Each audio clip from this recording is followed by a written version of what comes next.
নমস্কার বন্ধুরা, অভিতা cooking and ব্লগিংয়ে জানাচ্ছি আরও একবার তোমাদের সকলকে স্বাগত। হ্যাঁ, আমি জানি বন্ধুরা, মাঝখানে অনেক কটা দিন তোমাদের সাথে কোনো যোগাযোগ নেই।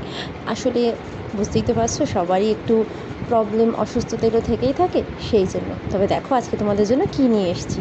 আজকে আছে আমের শরবত, যার জন্য প্রথমেই লাগবে আম, লাগবে চিনি, দুধ, লবণ, বিট লবণ। এছাড়াও লাগবে কিন্তু এখানে কাজু বাদাম, কিশমিশ। এছাড়াও কিন্তু লাগছে বরফ। তো গেল এই আমাদের আজকের উপকরণ। এবারে এটাকে এই গরমের দিনে ঠান্ডা রেসিপি খেয়ে একদম কিন্তু মাথাটা পুরো ঠান্ডা করে নাও। প্লিজ বন্ধুরা, আমার ওপর আর আমার চ্যানেলের ওপর এতটুকুও রাগ করো না, যারা আমার সাবস্ক্রাইবার আছো। আর আমার নতুন যারা দেখছো চ্যানেল, তাদেরকে অবশ্যই বলবো চ্যানেলটা সাবস্ক্রাইব করতে। তো প্লিজ বন্ধুরা, রাগ করো না, অনেকদিন তোমাদের সাথে যোগাযোগ নেই বলে। তো চলো কীভাবে বানাই সেটা ঝটপট করে দেখে নাও, নতুন এই আমের শরবতটা। তো দেখো, আমের শরবত বানানোর জন্য আমি প্রথমেই নিয়ে নিয়েছি 3টে আম। তোমরা তোমাদের প্রয়োজন মতো, পছন্দ মতো আম নিয়ে নেবে। এটাকে প্রথমে আমি ছাড়িয়ে নেব। তো দেখো, দেখতে পাচ্ছ, খুব ভালো করে ছাড়িয়ে নেবে, আর ছাড়িয়ে ঠিক এইভাবে কেটে নেবে। ছাড়ানো কাটা সব কমপ্লিট।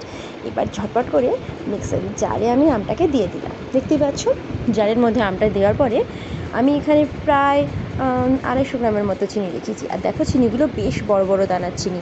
এই চিনিটাকেও গ্রাইন্ডারের মধ্যে দিয়ে দিলাম, আর দিয়ে দিচ্ছি 50 গ্রাম পরিমাণে এখানে পাউডার দুধ।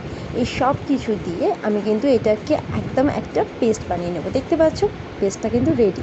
এবার এই পেস্টের মধ্যে দিয়ে দেবো পরিমাণ মতো লবণ, আর তার সাথে দিয়ে দিলাম কাজু বাদাম আর কিশমিশ। আর হ্যাঁ, অবশ্যই কিন্তু বিট লবণ। আর একটা জিনিস যেটা তোমাদের দেখানো হয়নি, সেটা হচ্ছে আমি এখানে সামান্য জিরে গুঁড়ো অ্যাড করেছিলাম।